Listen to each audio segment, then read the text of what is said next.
Itachi Uchiwa est un génie reconnu par les plus grands. C'est le frère de Sasuke. Il maîtrise le Sharingan, est un expert en Katon et il est très intelligent. Ninja de rang S, il a fait partie de l'Akatsuki, ce groupe légendaire. Bonjour à tous, j'espère que vous allez bien. C'est parti pour voir ensemble la vraie puissance d'Itachi.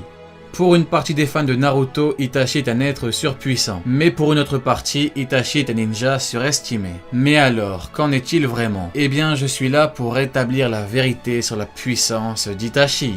En réalité, Itachi c'était le Minato des Uchiwa, l'enfant prodige, un génie. En effet, il maîtrisait parfaitement tout un panel de techniques toutes plus puissantes les unes que les autres.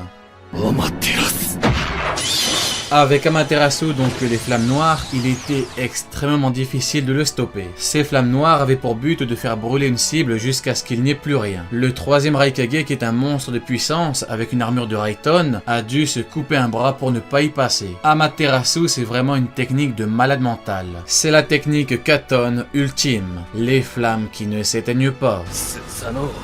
Itachi avait et maîtrisait un Susanoo qui est le troisième pouvoir du Mangekyou Sharingan et qui est le plus puissant des trois. Il le protège entre autres de la technique Kirin de Sasuke, une technique surpuissante jugée imparable. Le plus impressionnant avec Itachi, ce n'est pas seulement son Susanoo mais les deux armes légendaires qu'il possédait. Le miroir de Yata et le bouclier qui permettait à Itachi d'être littéralement invulnérable selon Zetsu. En effet, ce bouclier est composé de toutes les natures de chakras possibles. Ainsi, il change ses propres caractéristiques en fonction de la qu'il reçoit. Cette faculté le rendait littéralement imprenable contre n'importe quel type d'attaque. Et à ça on ajoute la fameuse épée légendaire de Totsuka. La particularité de cette épée est qu'elle peut sceller ce qu'elle transperce dans une dimension illusoire pour l'éternité. Écoutez bien ça, selon Zetsu, lorsque l'épée de Totsuka et le bouclier miroir de Yata sont ensemble, l'utilisateur est invincible. D'après Zetsu, Itachi était invincible. Le problème d'Itachi, c'est son combat contre Sasuke qui ne reflète pas son réel niveau ainsi que sa vraie puissance. C'est un peu comme par exemple pour Hiruzen Sarutobi ou encore Minato Namikaze. On ne les a jamais vus à 100% dans un vrai combat alors que tous deux sont de véritables monstres de puissance. Itachi c'est aussi en cas d'ultime recours Izanagi et Izanami, les dojutsu ultimes du clan Uchiwa. Izanagi. En l'activant, l'utilisateur peut annuler les pires blessures physiques qui lui sont infligées, y compris sa mort. Izanami. Ce dojutsu consiste à enfermer une personne dans une boucle temporelle sans fin jusqu'à ce qu'elle accepte son destin. Itachi n'est pas seulement puissant grâce à ses différentes techniques, mais aussi grâce à son énorme intelligence. En effet, il est tellement intelligent qu'il a réussi l'exploit de se libérer de la réincarnation des âmes seul. La réincarnation des âmes est une technique qui a été créée pour que la personne réincarnée ne puisse jamais se libérer de ce puissant jutsu. Tout le monde le sait, c'est indéniable, Itachi est très intelligent. Dans le databook officiel, il a 5 sur 5 en intelligence. 5 sur 5. Dans ses combats, il a toujours un tour d'avance. Genjutsu sur Sasuke et ce sans que Sasuke ne se rende compte durant leur combat. Il a détourné les deux Tensei grâce au Kotoa Matsukami. Il place ses ennemis sous Genjutsu directement en début de combat. Naruto, Bi, Kurenai, etc. Il a littéralement détruit les deux Tensei grâce à son Izanami. Il a eu l'intelligence et la puissance nécessaires pour détruire l'astre divin de Nagato et j'en passe. L'intelligence en combat, c'est important. Itachi est très intelligent.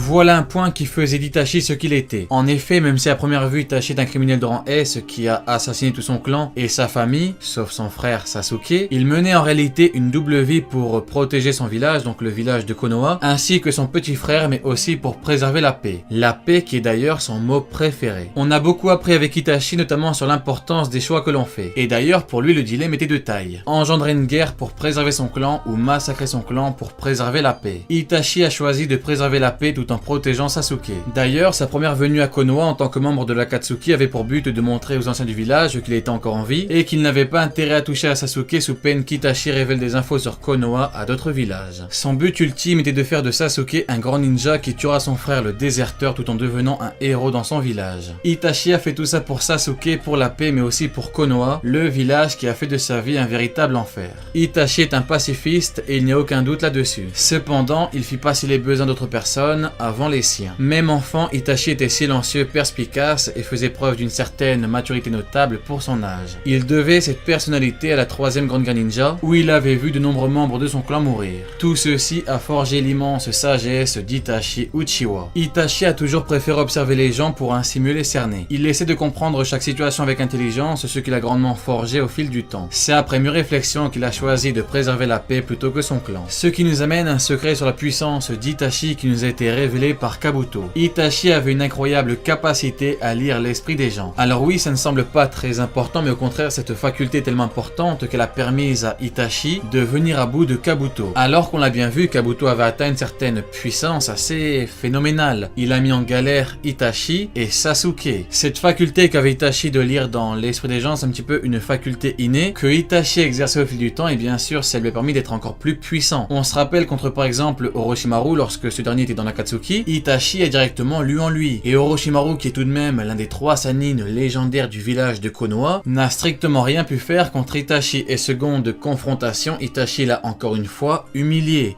Oui, humilier, c'est le bon terme. Cette faculté n'est pas à prendre à la légère. Itachi lit en toi, Itachi a une longueur d'avance sur toi. CQFD. Pour illustrer encore une fois la puissance d'Itachi, Itachi et Jiraiya possèdent le plus haut score des stats officiels, 36 sur 40. C'est tout bonnement incroyable. Et d'ailleurs ici, on comprend pourquoi est-ce que Itachi a préféré se replier à Konoha face à Jiraiya. Même si Itachi a une puissance incroyable, Jiraiya est un adversaire avec une puissance globale phénoménale. Et au passage, je prépare une grosse vidéo sur le cas Jiraiya. Itachi sait ce qu'il vaut, Itachi sait ce que valent les gens. Petit aparté, dans ma vidéo sur l'escroquerie Tobirama, j'ai dit que les 20 ninjas de rang S qui avaient été envoyés contre Tobirama auraient pu être des Itachi, mais bien évidemment c'est juste à titre de comparaison. J'aurais très bien pu dire 20 Deidara ou 20 Sasori, c'est juste histoire d'imager à quel point un ninja de rang S peut être immensément puissant. Surtout qu'Itachi a quant à lui des armes légendaires en sa possession. Donc je reprends, Itachi avait le niveau Kage, oui, vous m'avez bien entendu, Itachi Uchiwa avait le level Kage. Bien évidemment, encore une fois, c'est juste pour imager parce que parfois c'est vrai qu'il existe une grosse différence de niveau entre Kage. Bien évidemment. Itachi était le prodige du village de Konoha qui aurait pu devenir Hokage. Il avait d'excellentes stats et une énorme puissance globale. Le fait est que nous n'avons jamais réellement vu Itachi utiliser sa pleine puissance. Avec sa maladie ainsi que son désir de faire de Sasuke un shinobi super fort, il n'a jamais réellement tout montré. Il est rapidement venu à bout de Deidara, Orochimaru et aurait pu tranquillement capturer un démon à queue. Obito avait même déclaré que si Itachi connaissait son plan, il ne serait même pas en vie. Est-ce qu'on se rend vraiment compte? C'est quand même Obito qui le dit. Itachi était aussi capable de battre pratiquement tous les Jinchuriki et était l'un des plus puissants membres de l'Akatsuki. Les seuls points faibles d'Itachi, c'est une mauvaise endurance ainsi qu'une force brute qui n'est pas très conséquente. Cependant, c'est parce qu'il était malade. Maintenant, imaginez Itachi en pleine forme. Oui, je sais, on imagine des dingueries. Oui, c'est comme ça. Itachi était bridé par sa maladie. Avec ses techniques, ses stats et ses armes légendaires, on a là un ninja surpuissant. Entre le miroir de Yata qui lui procurait une défense imperçable, l'épée de Tozuka qui scelle n'importe qui, un maniement parfait du Katon, un genjutsu surpuissant, Amaterasu, une intelligence hors pair ainsi qu'une faculté à lire l'esprit des gens, Itachi était monstrueux. Point faible. Endurance, force brute. Point fort.